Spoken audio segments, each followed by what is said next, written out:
If you're buying a bike in 2022, then the technology that you're getting for your money is the best it's ever been. But buying a bike can still be a bit of a minefield. So in today's episode, we're going to arm you with some information that will help you with the decision process. You own a bike shop. Don't you sell me that £16,000 Sarto. You can't afford it anyway. Start by buying the right type of bike. We see quite a lot of people coming through here who have bought a bike that is, frankly, way too long, way too low. They're buying a race bike. So if you consider that racing bikes, you know, there's a hint in the name there, they're intended for racing. They're designed around a 20-year-old, 60-kilo athlete who can pedal at 400 watts all day long, which is probably about double what most consumers can. Regardless of how much you think you might be able to push 400 watts all day long, you can't. And the amount of power that you put through the pedals aids in sustaining your torso angle. So a professional rider who has no upper body mass and is able to put out very high levels of power for all day long is able to tolerate a longer, lower position than a consumer is. So you're not really comparing apples with apples. And this is the problem with the bike industry as a whole for the most part, in that they're designing bikes for professionals rather than the end user. So if you're just starting out, or you're just going to be a weekend warrior, you're not going to do any racing, it's really a good starting point to start with an endurance orientated bike. They're more comfortable, they are typically a little bit easier to ride, and most importantly, they fit a little bit better because they've got a taller head tube, the top tube is shorter, the whole thing is a little bit more relaxed, and it's just generally conducive to working better for consumers. So I tend to recommend almost always buying an endurance bike. Can you give me some examples of endurance bikes? A Specialized Roubaix, the Canyon Endurace, Scott make an Addict. It's just the Addict, I think, rather than an Addict RC, which is basically the same bike but with a slightly more relaxed geometry. Looks the same carbon and all that. Trek make a bike called the Damani, Giant Defy, Cannondale Synapse, Lux 765. There are lots of more endurance orientated bikes out there, particularly the Canyon and the Scott. Actually, they kind of look exactly the same as their race orientated kin, but they're geometrically, Colnago also does a high version of their C series bikes. So you can get a bike that looks cool, but it fits well as well. The Colnago in particular, when I used to work at my previous employer, I used to sell a lot of Colnagos, and all of them were highs rather than the sloping geometry, which is what most people want, and which is what most bike shops stock, unfortunately. So there's a lot to be said for buying a bike that fits you. If you are a bike brand, please make a relaxed version of your frames. What about buying bikes online? The good thing about buying bikes online, particularly with brands like the likes of Fairlight and Canyon, these kind of direct-to-consumer models, is that you get a lot more value for your money. You get a lot more bike for your money. Value is more than a monetary element. You do get a better on-paper spec, and if that's all you're interested in, then have at it. Particularly Canyon make fantastic bikes for the price, and we actively push people to buy Canyons. However, the minefield is that sizing structures are extremely misleading. Geometries are misleading. So take this for an example. So I've got the geometry up here for a Cannondale Synapse. Let's take the 54 centimeter sizing, which is the kind of the average size. If you look at a 54 centimeter, not one number here has 54 centimeters on it. So a 54 centimeter bike actually has a 55.5 centimeter top tube, right? That's 25 mil longer than my top tube, which would render a 54 centimeter too big for me. The point I'm getting across here is that do not take the size as the actual size. A lot of the time, the size number will be the length of the seat tube, for instance. What we're actually really interested in is the reach of the bike. That's the most important thing, because you can adjust the saddle height by raising the low end of the seat post. The reach is significantly harder to adjust. So I guess my advice would be to look at the geometry tables, read and understand the geometry tables, and then be a bit more informed about your purchasing decisions. And I think the other problem with particularly buying bikes in bike shops, and I had this last week, where I had a guy come in here and he was like 6 foot riding a 58 centimeter bike that his bike shop had sold him. On no planet in this solar system should someone who's 6 foot be riding a 58 centimeter bike. It's just way too big. I ride a 52, 53 centimeter bike, and I'm 5'10". So I'm kind of average height. and I would ride a small in most brands' bikes. You know, like logic would dictate that, you know, because I buy a medium t-shirt or medium pair of shorts or whatever it is, logic would dictate that I would buy a medium bicycle. Not the case. In a look, for instance, I would ride a small. This is a small 785, 53.5 centimetre top tube. It's only a centimetre shorter than the Cannondale Synapse, and that's a racing bike. Sizing recommendations on most websites seem to be based on the saddle height being about 20 mil too high.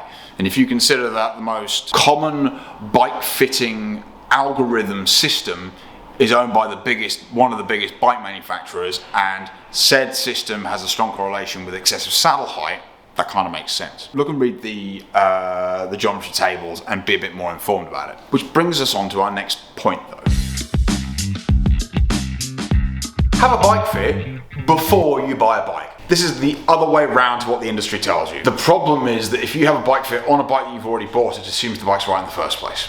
So, and this isn't just about coming here for a bike fit. There are lots of people out there that have jigs like this. You don't need to have a bike with you in order to have the fit, because a fit should be about a rider's needs and limitations, not about the limitations of their bicycle. My ethos in terms of buying bikes is fit first, buy later. Be informed about the rider's needs and limitations and allow that to dictate the bike that they buy.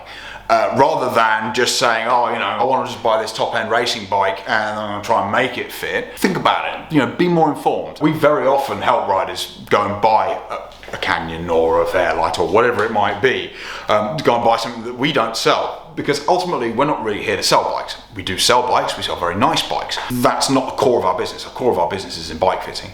And it's about helping people be more informed about their purchasing decisions. At the end of a bike fit, you come away with an understanding of what the optimum crank length is, what the best pedal system is, handlebar width, saddle models, seat post setbacks. All of these things, and I mean, it can end up being a little bit more expensive. You've only got to do it once. If you do it right the first time. If I was to go and buy an off-the-shelf bike, I would typically change the handlebar, the saddle, depending on the brand, definitely the crank, straight away, without even riding the bike. You know, and that can represent a reasonable expense. This takes all of the guesswork out of the equation. And I think that's the problem. You're not relying on a salesperson or a big bike manufacturer telling you what size you should be on. You're taking advice from someone who has spent a reasonable amount of time with you. Fit first, buy later. Which group set to buy? I mean, are they really all different? You get more technology packed into a group set now than you ever have done. And I think when I'm advising customers on how they're spending their money and what they're buying, I try and think about aspects of their purchase that are actually going to make a difference to their lives. The difference between 105 and Ultegra these days is so minimal. 105 has now gone into the electronic realms. It's the same with SRAM Red, that you can get basically the same functionality from SRAM from rival Axis as you do from Red. It's a wireless electronic system. I don't think that these high-end groups is going to really make a difference to your life. We were just talking off camera, weren't we, about how functional and how well even something like a Clarus group set works. It's better than what you would have gotten 10, 15 years ago. All of the shifting and the ergonomics, this Clarus lever, for instance, has got reach adjustment. You can operate it on the drops, which some of you may not remember the old Sora shifter, which had a thumb shifter at the top here, not the same as Campag. It was inoperable on the drops. And it just didn't work. There was no reach adjustment to the lever. This is incredible, and you can buy, well, as we found earlier, you can buy a Clarus group set bike for £1,000. I can't believe an entry-level bike now is £1,000. So it's clearly there's a Brexit and a COVID story to this as well. But I think that you don't necessarily need to have all of the bells and whistles. You don't need to have electronic this and electronic that. Do you really need Dura-Ace? I mean, it's not a question of need, is it? It's a question of want. And I think that's the thing. Dura-Ace, same with SRAM Red, same with Super Record EPS, they represent the highest possible level. You're talking more usage of titanium and more carbon fiber. Most importantly, you're talking about improved bearing surfaces, sealed cartridge bearing surfaces. Is it going to make a difference to your life? No. It's not. It's not going to make you go faster. It's not. It might make you feel like you're going to go faster, but it's not. Ultegra is more than sufficient for most people. In fact, now with 105 going to electronics, You know, it begs the question, do you even need more than 105? It's really more about what's going to make a difference to your life. And spending thousands and thousands of pounds on top-end electronic group sets probably isn't going to make you much happier or enjoy the sport much. It's not going to enhance your enjoyment of the sport.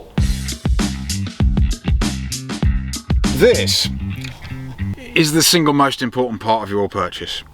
This is where all the power goes. This is what stabilizes your feet.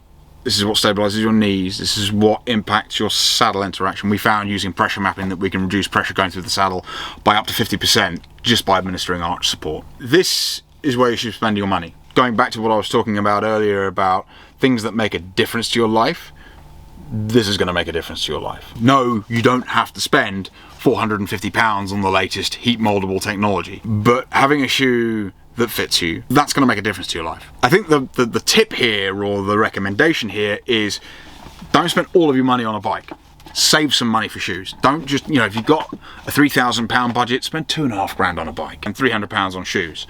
Because, okay, £300 sounds like a lot of money. People scoff at £300 on shoes, but then they're going to spend £3,000 on wheels. This makes you go faster, if done correctly. I've mentioned in previous videos, we offer a shoe fitting service here. I'm sure there are lots of businesses out there that do the same.